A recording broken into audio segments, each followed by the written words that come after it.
días a todos. Te doy la más cordial bienvenida a este webinar ya el número 16. En esta oportunidad elegimos un tema tremendamente relevante que nos tiene a todos bastante expectantes e inquietos. Incertidumbre que no solo existe en Chile, sino también entre muchos inversionistas extranjeros y otro tipo de gente relacionada con Chile. Me refiero, por supuesto, al trabajo de la Convención Constitucional. Están pasando muchas cosas en Chile y la Convención Constitucional es quizás una de las más determinantes para el futuro del país. Por lo mismo, nos pareció importante abrir espacios de diálogo y conversación, pero saliendo de la coyuntura y alejándonos también de quienes están desempeñando roles políticos directamente. Por ello, nos hemos acercado al CEP, quienes han mirado este proceso desde sus inicios, institución con más de 40 años de historia y siempre liderando sus trabajos en políticas públicas, esperando que nos provean de una visión y análisis que nos ayude a tener una mejor comprensión y lectura sobre este proceso. Este encuentro, al que hemos denominado la Casa de Todos, el futuro de una nueva constitución, lo hacemos nuevamente de la mano del Diario Financiero y su plataforma DF Live, y por supuesto que con la participación de su directora Marily Luers, quien actuará de moderadora. Pero antes de darle la palabra a Marily, quisiera decirles que en Frontal Trust estamos totalmente comprometidos con el futuro y bien de Chile. Nos importa que al país le vaya bien y que se genere bienestar, independientemente del gobierno de turno y del proceso constitucional. Por ello, seguimos y seguiremos remando con fuerza en favor de este país por un camino de desarrollo y crecimiento que efectivamente sea la casa de todos los chilenos. En este caso, lo que vamos a ver tiene mucha información. Acá la opción que se tomó fue presentar la última información disponible que hay a nivel de estudios con respecto a cómo se ha ido moviendo políticamente esta convención constitucional que está en recta final. Sabemos en el fondo que el 5 de julio deberían entregar el borrador, la convención, y el 4 de septiembre sería el plebiscito. Leonidas Montt, el director del CEP, va a hacer una introducción, va a explicar el contexto de este estudio, y luego Aldo Mascareño va a hablar sobre qué es lo que descubrió al revisar miles de cientos de grabaciones y de páginas que han ido saliendo de las comisiones y de los plenos de la convención. Los tres grandes desafíos que son evidentes a todas luces son el desafío económico que enfrentamos. Ustedes ya lo saben, vamos a tener un segundo semestre que va a ser complicado. La tasa de interés ya subió al 7%, probablemente va a seguir aumentando, la inflación sigue aumentando, aunque el año pasado tuvimos un crecimiento estelar de 11, y tanto por ciento, los signos de desaceleración son mucho más fuertes en este periodo, y por eso esperamos un aterrizaje más bien doloroso el segundo semestre. Yo creo que es un hecho que hay que tener en mente. En lo político hay desafíos formidables para el gobierno de Boric. Por un lado está la relación con el Partido Comunista, que ya se está manifestando, la idea de mantener la coalición del Frente Amplio unida, que no es una tarea fácil porque el Frente Amplio es bastante amplio, por así decirlo, y también está el tema del Congreso, donde ya sabemos que el Senado hay prácticamente un 50% entre la derecha y la centro derecha. Así que hay desafíos formidables, pero quizás el desafío más formidable es la Convención Constitucional. Sabemos que los gobiernos pasan, pero las constituciones permanecen por largo tiempo. Tengan en mente que ya llevamos 161 artículos, lo que va hasta ahora es más largo que la constitución que ya tenemos, y es muy posible que lleguemos a una hoja en blanco con más de 300 artículos, una constitución muy larga para los estándares internacionales. Déjenme contarle un poco lo que hemos venido haciendo en el CEP y cuáles fueron nuestras preocupaciones. Lo que nos interesa ahora es ver el proyecto C22, y déjenme contarle de qué se trata esto.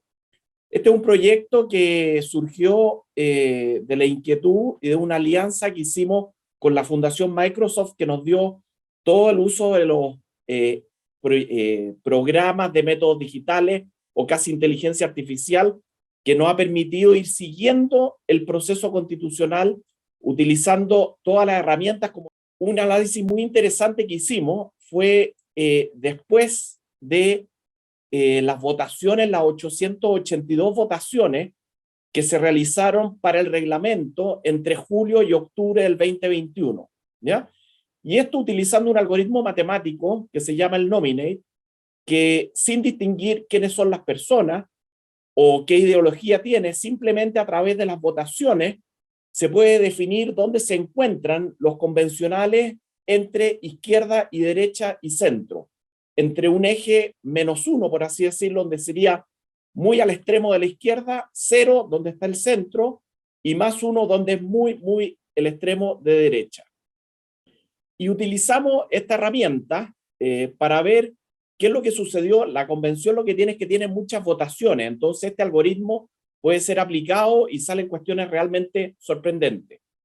Y ya en octubre nos dimos cuenta de lo siguiente, y esto obedece también a cómo fue el sistema de elección de la convención. Piensen ustedes que aquí se dio el paso a los independientes, representantes de partidos políticos militantes, por así decirlo, hay solo 50 y el resto, los 105, son independientes y escaños reservados. Eso fue bastante único en nuestra historia electoral. Y esto permitió que entraran muchos independientes, por suerte, y los resultados los estamos viendo.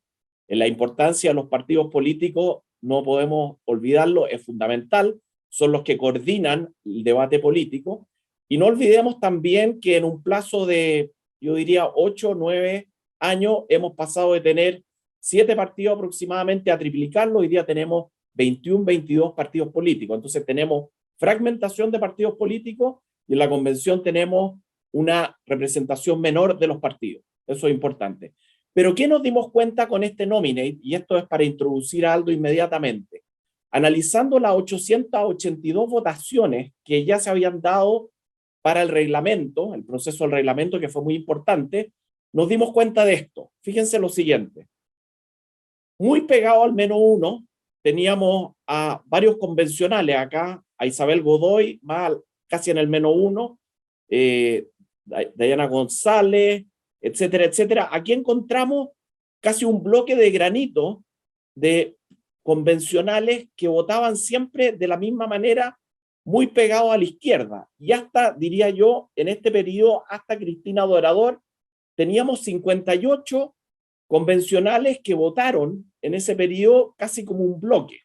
Y ustedes empiezan a mover acá a la derecha y empiezan a ver qué es lo que pasa y empezaron a aparecer todos los otros colectivos, los otros convencionales, hasta llegar al centro, donde se encontraban en ese momento Felipe Arboe y Agustín Esquella. Esos son los dos que aparecen ahí.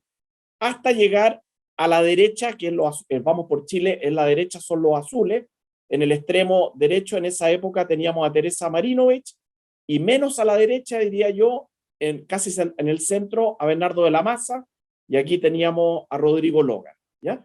Esto nos llamó la atención. ¿Por qué? Porque encontramos que aquí hay un grupo de 58 convencionales muy cohesionados, y empezamos a estudiar este asunto y a seguir analizando estos datos hasta que encontramos y intelectualmente vimos que había una influencia muy importante de los pueblos originarios, de los pueblos indígenas y en particular de una corriente intelectual que nosotros denominamos, a través de un estudio reciente que hizo Aldo, los decoloniales. ¿Cuál es la propuesta del pensamiento decolonial y por qué se llama decolonial? Es decolonizar esa estructura de pensamiento. Es una crítica a esta visión europea del mundo y su reemplazo por cosmovisiones locales, principalmente, ¿no?, en el caso del decolonialismo latinoamericano, por su reemplazo por cosmovisiones de carácter indígena. Me parece que hay harto desierto en estos fundamentos, ¿no? Históricamente también hay, por cierto, una matriz europea que en términos de racionalidad nos ha provocado a la modernidad y al mundo contemporáneo muchos problemas en términos económicos, en términos de guerra. Pero en términos políticos y jurídicos también, y de reconocimiento, pero lo que se invisibiliza con este pensamiento decolonial es todo lo que la modernidad ha hecho para superarse a sí misma, ¿no? Tanto desde posiciones liberales como desde posiciones progresistas, ¿no? O sea, en lo que concluye el pensamiento decolonial es que uno tendría que abandonar todo ese proceso de racionalización, algo a lo que ya estamos acostumbrados, la plurinacionalidad, ¿no? Ese es un elemento propio también de este pensamiento decolonial.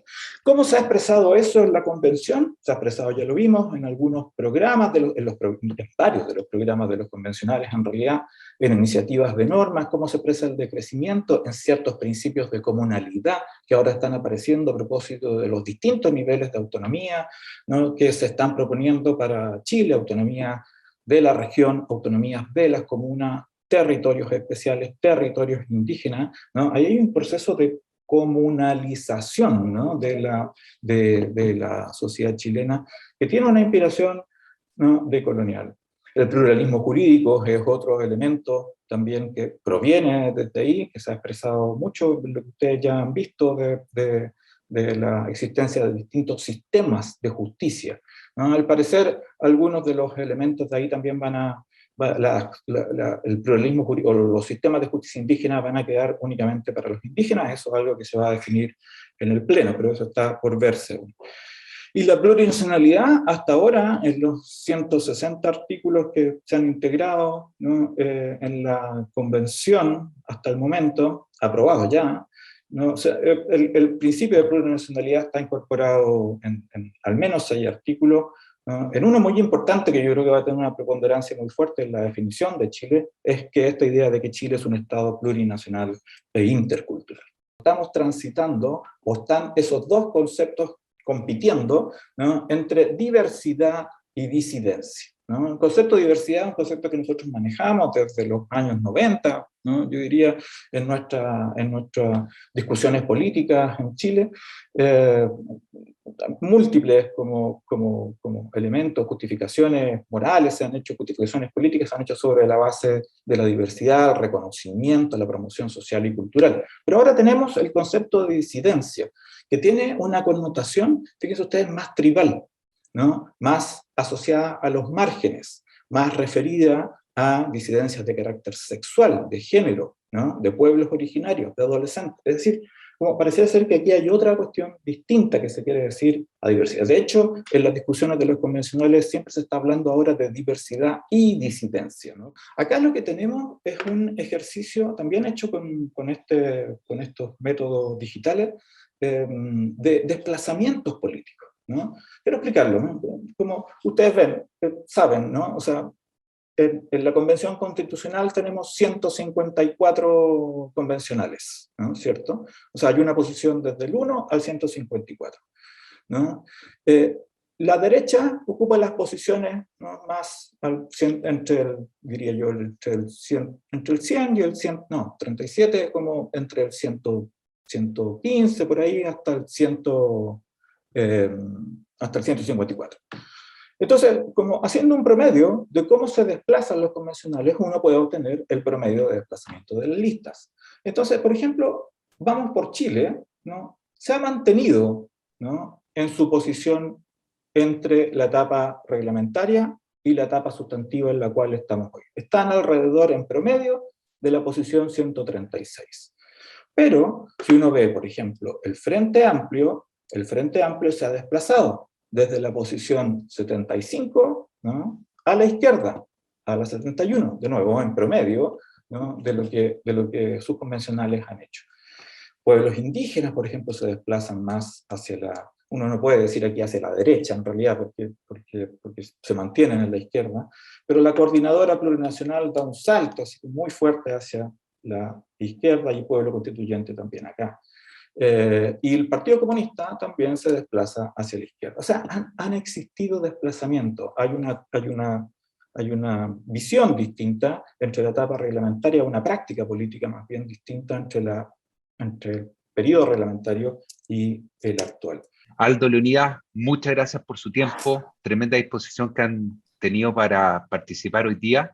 Ha sido un privilegio escucharlos, todos sus insights, conocer los detalles del estudio y sin duda que un aporte muy extraordinario para todos quienes los escuchamos.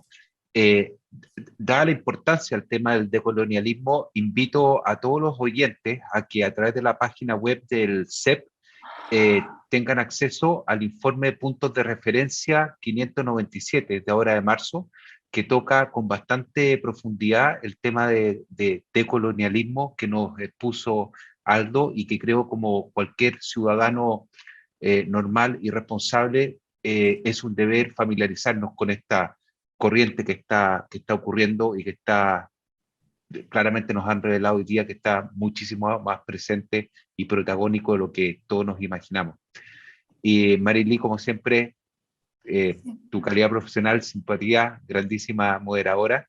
Y bueno, en nombre del Diario Financiero y Front Atrás, agradezco a todos su participación. Nos complace entregar siempre contenido de interés y esperamos vernos pronto en algún webinar en algunas semanas más, también con temas de interés para ustedes.